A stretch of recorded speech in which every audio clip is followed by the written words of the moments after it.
ओम शांति। 21 अगस्त 2025। आज के अनमोल मधुर महावाक्य। मीठे बच्चे, तुम आसुरी मत पर चलने से दर बदर हो गए। अब ईश्वरीय मत पर चलो तो सुखधाम चले जाएंगे। प्रश्न: बच्चों को बाप से कौन सी उम्मीद रखनी है, कौन सी नहीं? उत्तर: बाप से यही उम्मीद रखनी है कि हम बाप द्वारा पवित्र बन अपने घर और घाट व राजधानी में जाएं। बाबा कहते हैं, बच्चे, मेरे में यह उम्मीद नहीं रखो कि फलाना बीमार है, आशीर्वाद मिले। यहाँ कृपा या आशीर्वाद की बात ही नहीं है। मैं तो आया हूँ तुम बच्चों को पति से पावन बनाने। अब मैं तुमको ऐसे कर्म सिखलाता हूँ जो विकर्म ना बने। गीत: आज नहीं तो कल बिखरेंगे यह बादल। ओम शांति। रूहानी बच्चों ने गीत सुना। बच्चे जानते हैं अब घर चलना है, बाप आए हैं लेने के लिए। यह याद भी तब रहेगी जब आत्माभिमानी होंगे। देहाभिमान में होंगे तो याद भी नहीं रहेगी। बच्चे जानते हैं बाबा मुसाफिर होकर आया है, तुम भी मुसाफिर होकर आए थे। अब अपने घर को भूल गए हो। फिर बाप ने घर याद दिलाया है और रोज़ रोज़ समझाते हैं। जब तक सतो प्रधान नहीं बने हो तो चल नहीं सकेंगे। बच्चे समझते हैं बाबा तो ठीक कहते हैं। बाप भी बच्चों को जो श्रीमत देते हैं तो सपूत बच्चे उस पर चल पड़ते हैं। इस समय और तो कोई ऐसा बाप नहीं जो अच्छी मत देवे, इसलिए दरबदर हो पड़े हैं। श्रीमत देने वाला एक ही बाप है। उस मत पर भी कोई बच्चे नहीं चलते, वंडर है। लौकिक बाप की मत पर चल पड़ते हैं, वह है आसुरी मत। यह भी है तो ड्रामा। परंतु बच्चों को समझाते हैं, तुमने आसुरी मत पर चल इस गति को पा लिया है। अब ईश्वरीय मत पर चलने से तुम सुखधाम में चले जाएंगे। वह है बेहद का वर्षा। रोज़ समझाते हैं तो बच्चों को कितना हर्षित रहना चाहिए। सबको यहाँ तो नहीं बिठा सकते, घर में रहकर भी याद करना है। अभी पाठ पूरा होने का है, अब वापस घर चलना है। मनुष्य कितना भूले हुए हैं। कहा जाता है ना, यह तो अपना घर घाट ही भूल गए हैं। अब बाप कहते हैं घर को भी याद करो, अपनी राजधानी भी याद करो। अभी पाठ पूरा होने का है, अब वापस घर चलना है। क्या तुम भूल गए हो?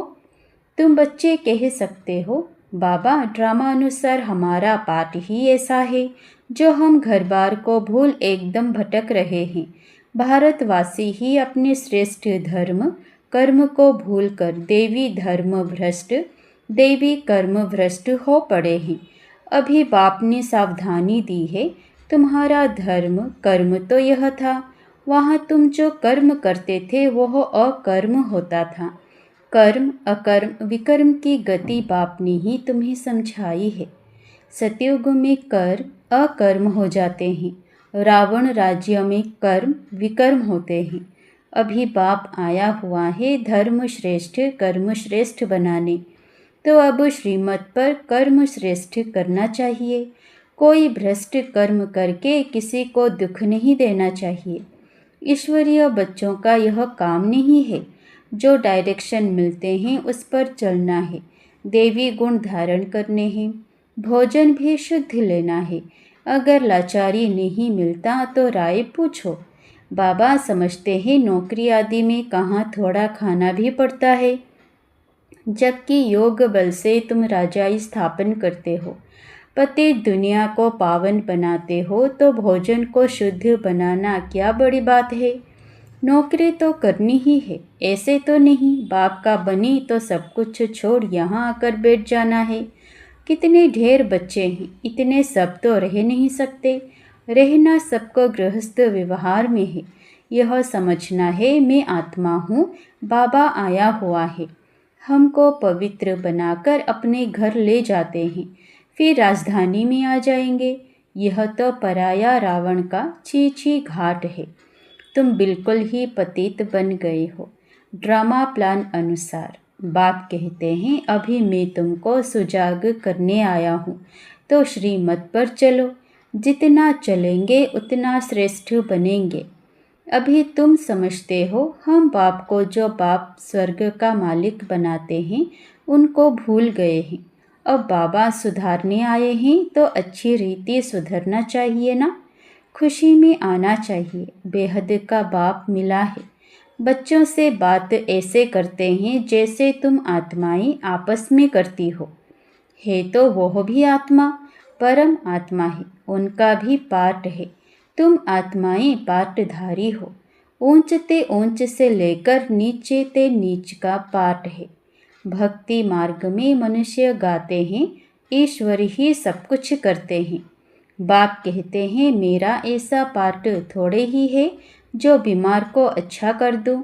हमारा पार्ट है रास्ता बताना कि तुम पवित्र कैसे बनो। पवित्र बनने से ही तुम घर में भी जा सकेंगे, राजधानी में भी जा सकेंगे। और कोई उम्मीद मत रखो फलाना बीमार है आशीर्वाद मिले, नहीं। आशीर्वाद कृपा आदि की बात मेरे पास कुछ भी नहीं। उसके लिए साधु संतों आदि के पास जाओ। तुम हमको बुलाते ही हो कि हे पतित पावन आओ, आकर हमको पावन बनाओ, पावन दुनिया में ले चलो। तो बाप पूछते हैं मैं तुमको विषय सागर से निकाल पार ले जाता हूँ, फिर तुम विषय सागर में क्यों फंस जाते हो। भक्ति मार्ग में तुम्हारा यह हाल हुआ है। ज्ञान भक्ति तुम्हारे लिए है। सन्यासी लोग भी कहते हैं ज्ञान भक्ति और वैराग्य, परंतु उनका अर्थ वो नहीं समझते। अब तुम्हारी बुद्धि में है ज्ञान भक्ति, बाद में वैराग्य। तो बेहद का वैराग्य सिखलाने वाला चाहिए। बाप ने समझाया था यह कब्रिस्तान है, इनके बाद परिस्तान बनना है। वहाँ हर कर्म अकर्म होता है। अभी बाबा तुमको ऐसे कर्म सिखलाते हैं जो कोई भी विकर्म ना बने।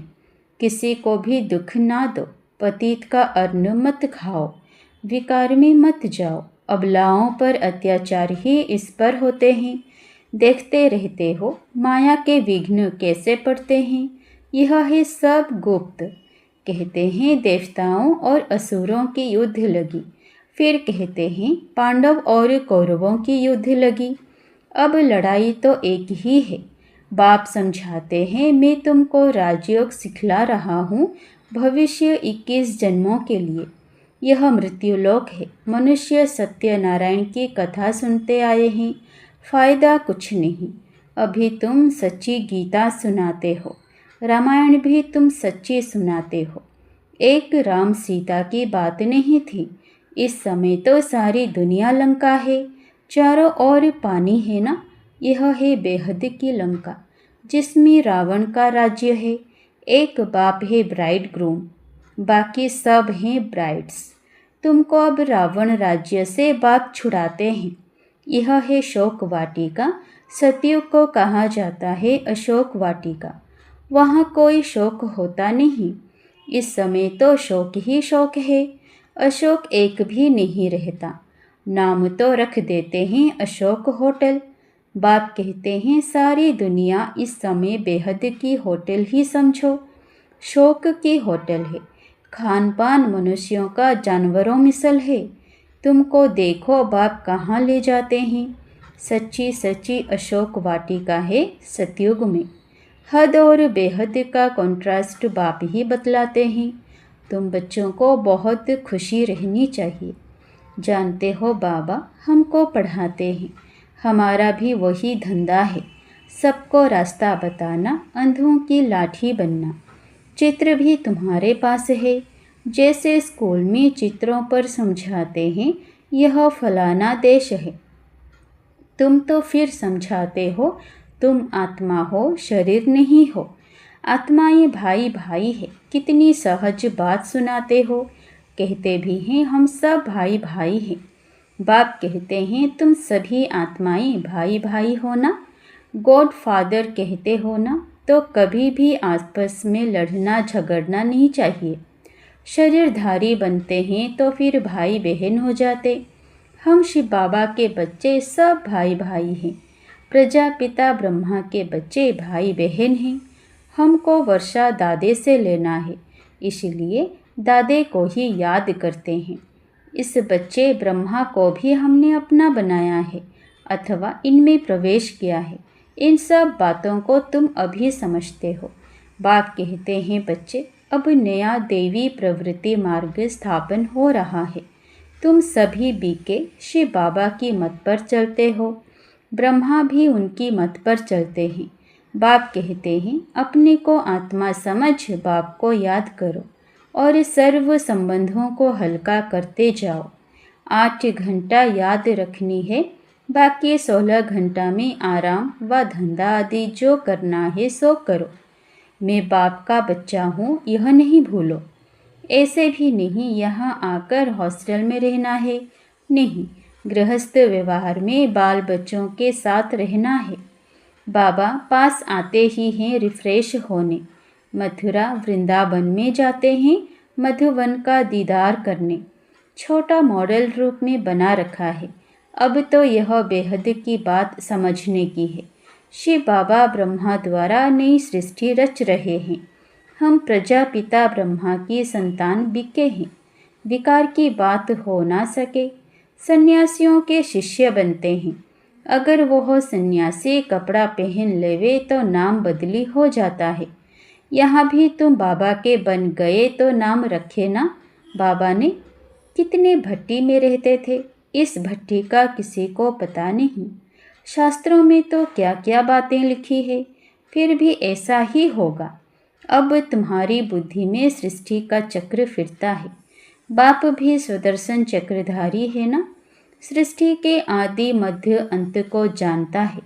बाबा को तो शरीर भी नहीं, तुमको तो स्थूल शरीर है।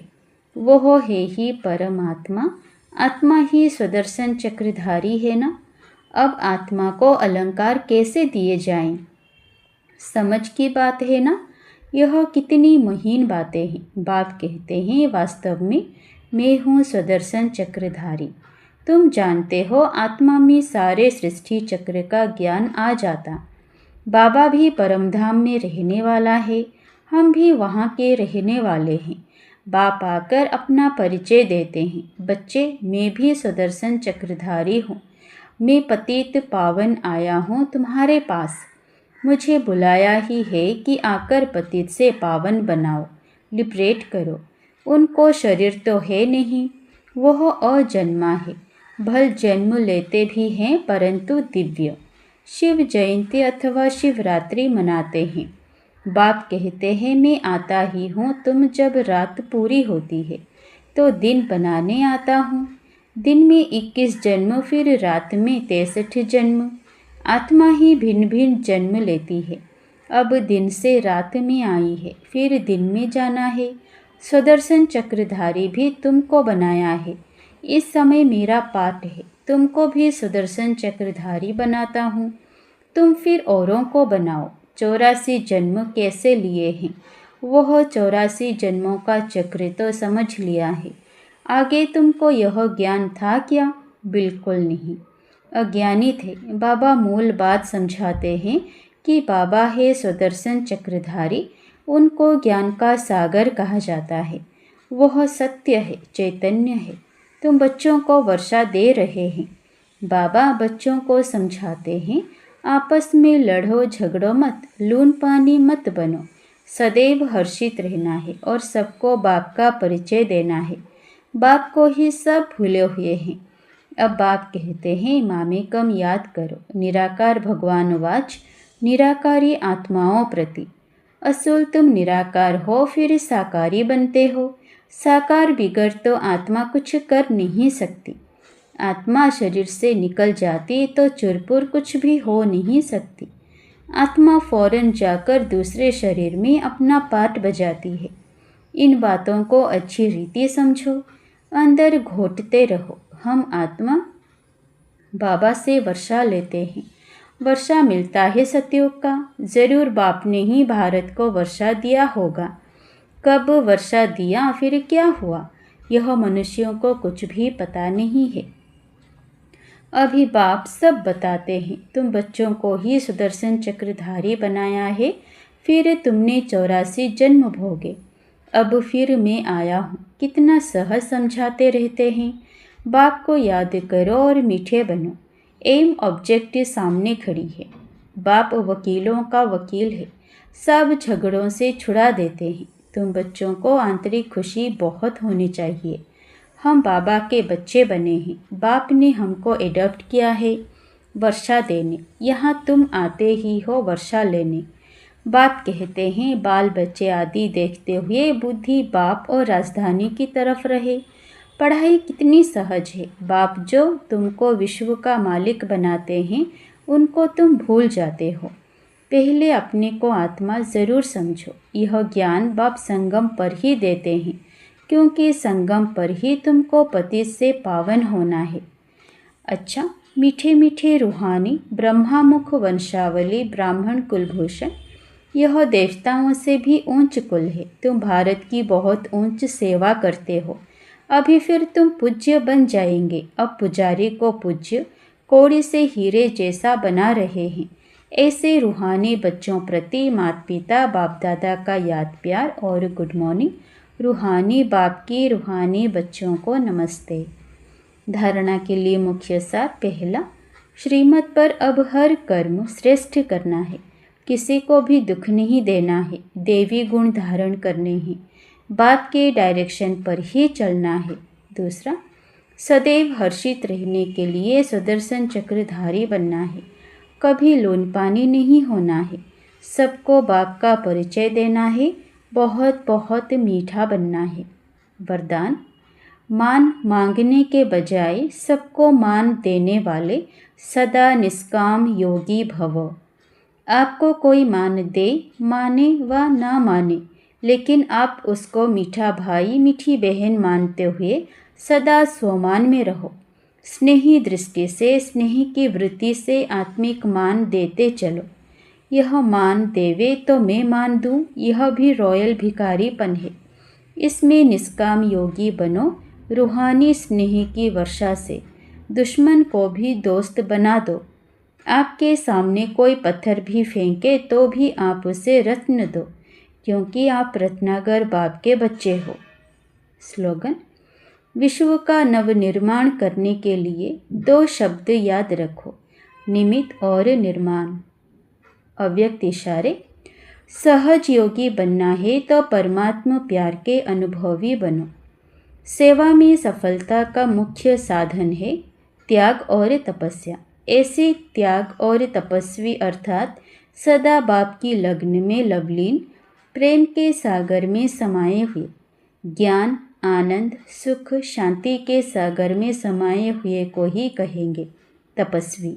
ऐसे त्याग तपस्या वाले ही सच्चे सेवाधारी हैं। अच्छा, ओम शांति।